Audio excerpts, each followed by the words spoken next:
শেষ হয়ে গেল নেইমারের যাত্রা, শেষ হয়ে গেল রোনালদোর যাত্রা। আমরা হয়তো নেইমারকে আর এত নিখুঁতভাবে পেনাল্টি নিতে দেখব না, কিংবা রোনালদোকে এত পাওয়ারফুল শটে কখনোই আর গোল করতে দেখব না। ফুটবল বিশ্বের এই দুই মহাতারকা নিজেদের বিশ্বকাপ যাত্রা শেষ হবার পরপরই অবসরের ঘোষণা করে দেয়। স্পেশালি যদি নেইমারের কথা বলি, তাহলে ব্রাজিল দল বিশ্বকাপ থেকে বাদ হবার পর যতটা না বেশি কষ্ট হচ্ছে, তার 10 গুণ বেশি কষ্ট হচ্ছে শুধুমাত্র নেইমারের জন্য। এই ভিডিওতে আপনারা হয়তো এক্সট্রা কোনো এডিট দেখতে পারবেন না, একবারে র ফুটেজে ভিডিও আপলোড দেওয়া হবে, কারণ এই মুহূর্তে আমার এডিট করার মতো মন মানসিকতা আপাতত নেই। একজন ব্রাজিল ফ্যান কিংবা স্পোর্টস লাভার যেটাই বলেন, এই দুই মহাতারকার এমন নিষ্ঠুর বিদায়ে কষ্ট পাওয়াটাই তো স্বাভাবিক। প্রথমে যদি নেইমারের কথা বলি, তাহলে একটা বিশ্বকাপ জেতার জন্য কত কিছুই না করলো। 2014 সালের বিশ্বকাপে গড়ের মাঠে একমাত্র ইনজুরির জন্য জার্মানির কাছে 7 গোলের ব্যবধানে ব্রাজিল হেরে যায়। সবাই ধরেই নিয়েছিল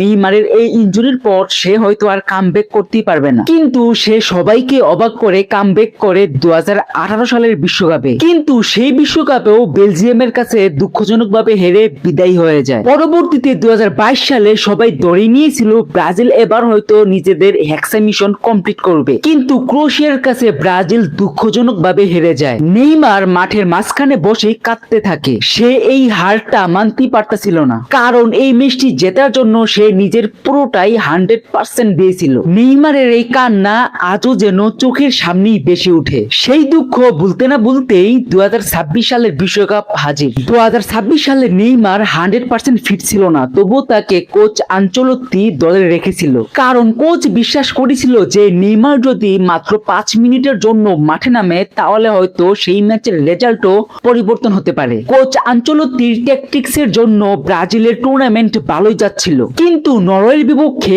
পুরো দলের বন্ডিং এর জন্য ব্রাজিল ম্যাচটি হেরে যায়, এবং সেই সাথে নেইমারও সে তার লাস্ট বিশ্বকাপের ম্যাচ খেলে ফেলে, এবং এইবারও সে মাঠে বসে কাঁদতে থাকে, এবং পুরো বিশ্ব শুধুমাত্র নেইমারের দিকেই তাকিয়ে রইল। নরওয়ের ম্যাচটির পর থেকে কোচ আনচেলত্তিকে সবাই একটাই প্রশ্ন করতে থাকে, কেন নেইমারকে ফার্স্ট 11-এ রাখা হলো না। আসলে কোচের প্ল্যান ছিল ম্যাচটা যদি এক্সট্রা টাইমে গড়ায়, তাহলে নেইমারকে ওই এক্সট্রা টাইমেই খেলানো হবে। আপনি এখানে কোচের দোষ দিতে পারবেন না, কারণ পুরো ম্যাচই ব্রাজিলের দখলে ছিল, কিন্তু ব্রাজিলের প্লেয়ারদের ভুলের জন্যই ব্রাজিল ম্যাচটি হেরে যায়। ব্রাজিলের প্লেয়াররা যে কতগুলো চান্স মিস করেছে হিসাব ছাড়া, কিন্তু কষ্ট হয় একমাত্র নেইমারের জন্য, কারণ এই ইনজুরি তার পিছুই ছাড়ে না। 2015 সাল থেকে 2025 সাল পর্যন্ত নেইমার ছোট বড় মিলিয়ে প্রায় 33 থেকে 35 বার ইনজুরিতে পড়েন। শুধুমাত্র পিএসজিতেই খেলার সময় এই ইনজুরির জন্য 100টিরও বেশি ম্যাচ সে মিস করেছে। এই ইনজুরির জন্যই নেইমার তার ক্যারিয়ারে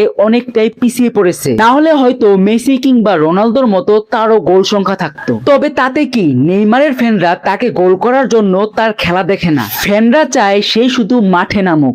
আর যদি রোনালদোর কথা বলি, তাহলে এই বিশ্বকাপের সবচেয়ে অবহেলিত প্লেয়ারদের মধ্যে একজন। একবার ভেবে দেখুন, তার নিজ দলের প্লেয়াররাই তাকে বল পাস দিচ্ছে না, তাহলে সে গোল করবে কিভাবে? এবং দলের এই দুর্নীতির জন্যই পর্তুগাল বিশ্বকাপ থেকে বিদায় হয়ে গিয়েছে। পুরো বিশ্ব পর্তুগালকে চিনে শুধুমাত্র রোনালদোর জন্য, তবুও তার দেশ তাকে যোগ্য সম্মানটুকু দিতে পারেনি। পরিশেষে নেইমার রোনালদোর বিদায়ের পর পুরো একটা জেনারেশন আবেগপ্রবণ হয়ে পড়েছে। এখন মেসির পালা।